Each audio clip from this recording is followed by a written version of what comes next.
جنگ میں ایجاد ہونے والا وہ مشروب جو آج پوری دنیا شوق سے پیتی ہے،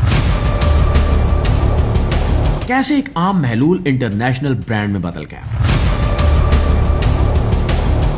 معزز دوستو، 1939 میں جب دوسری عالمی جنگ اپنے عروج پر تھی اور یورپ شدید پابندیوں، قلت اور ناکہ بندیوں کی لپیٹ میں تھا، تو اس وقت امریکی کمپنی کوکا کولا جرمنی میں اپنے پلانٹس کو چلانے کے لیے درکار کولا سرپ نہیں پہنچا پا رہی تھی۔ جنگی حالات، تجارتی پابندیوں اور رسد کے مسائل نے ایسی مشکلات پیدا کی کہ بیرون ملک سے کسی بھی قسم کا خام مال آنا تقریباً ناممکن ہو گیا۔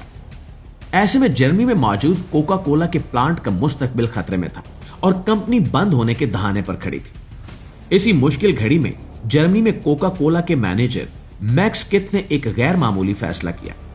اس کے پاس دو راستے تھے، یا تو پلانٹ بند کر دیا جائے یا پھر مقامی وسائل سے کوئی نیا حل نکالا جائے۔ میکس نے دوسرا راستہ چنا۔ اس نے سوچا کہ اگر اصل کولا سرپ دستیاب نہیں تو کیوں نہ وہیں موجود چیزوں سے ایک نیا مشروب تیار کیا جائے۔ اس مقصد کے لیے اس نے جرمن مارکیٹ میں دستیاب ویا یعنی دودھ سے پنیر بنانے کے بعد بچنے والا معدنی پانی استعمال کیا۔ اس کے ساتھ سیب کا جوس نکالنے کے بعد بچ جانے والا فائبر اور کچھ دیگر مقامی اجزاء شامل کیے گئے۔ یوں محدود وسائل، جنگی دباؤ اور مجبوری کے عالم میں ایک نیا سوڈا تیار ہوا۔ یہ مشروب نہ کوکا کولا جیسا تھا اور نہ ہی اس کا ذائقہ مستقل تھا، مگر اس نے ایک بڑا مسئلہ حل کر دیا۔ جرمنی کے لوگوں کو جنگ کے دوران بھی ایک میٹھا اور تازگی بخش مشروب ملتا رہا اور کوکا کولا کا پلانٹ مکمل بند ہونے سے بچ گیا۔ اس مشروب کو فانٹا کا نام دیا گیا، جو جرمن لفظ فانٹازی یعنی تخلیقی سوچ سے نکلا تھا۔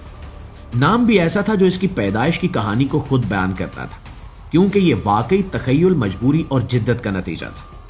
جنگ کے دنوں میں بننے والی فانٹا آج کی فانٹا سے بالکل مختلف تھی۔ اس کا رنگ گہرا سرخی مائل زرد ہوتا تھا اور ذائقہ بھی بدل جاتا تھا۔ وجہ یہ تھی کہ جو چیز جس وقت دستیاب ہوتی وہی اس میں شامل کر لی جاتی۔ کبھی سیب زیادہ ہوتے، کبھی دودھ سے حاصل شدہ اجزاء تو کبھی دیگر پھلوں کی باقیات۔ اس لیے فانٹا کا کوئی ایک مستقل ذائقہ یا رنگ نہیں تھا، بلکہ یہ حالات کے مطابق خود کو بدلتی رہتی تھی۔ ناظرین، دوسری عالمی جنگ کے خاتمے کے بعد حالات آہستہ آہستہ معمول پر آئے۔ جرمنی سمیت یورپ نے دوبارہ ترقی کی راہ پکڑی اور بین الاقوامی تجارت بحال ہونے لگی۔ اس دوران کوکا کولا کمپنی نے فانٹا کی کامیابی کو سنجیدگی سے دیکھا۔ 1960 میں باقاعدہ طور پر فانٹا کو امریکہ میں متعارف کروایا گیا، جہاں اسے ایک نئے ذائقے اور جدید انداز کے ساتھ پیش کیا گیا، اور یہاں سے فانٹا کی عالمی سفر کی شروعات ہوئی۔ وقت کے ساتھ فانٹا ایک حساسی مشروب سے ایک بین الاقوامی برانڈ بن گیا۔ آج فانٹا دنیا کے تقریباً 180 ممالک میں دستیاب ہے۔ ہر ملک میں اس کے ذائقے، رنگ اور خوشبو مقامی پسند کے مطابق ڈھالے گئے ہیں۔ کہیں یہ نارنجی رنگ میں ہے، کہیں سبز، کہیں سرخ اور کہیں جامنی۔ کچھ ممالک میں خاص ثقافتی تہواروں یا علاقائی پھلوں کے مطابق فانٹا کے خصوصی ذائقے بھی متعارف کروائے گئے ہیں۔ فانٹا کی کہانی ہمیں یہ سبق دیتی ہے کہ جدت اکثر مجبوری سے جنم لیتی ہے۔ اگر میکس کیت اس وقت حالات کا رونا روتا اور پلانٹ بند کر دیتا تو شاید دنیا کبھی فانٹا کے ذائقے سے واقف نہ ہوتی۔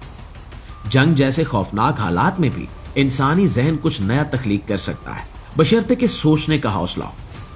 آج اب ہم فانٹا کی بوتل کھولتے ہیں تو اس کے پیچھے صرف ایک میٹھا سوڈا نہیں، بلکہ تاریخ، جدوجہد اور تخلیقی سوچ کی ایک پوری داستان چھپی ہے۔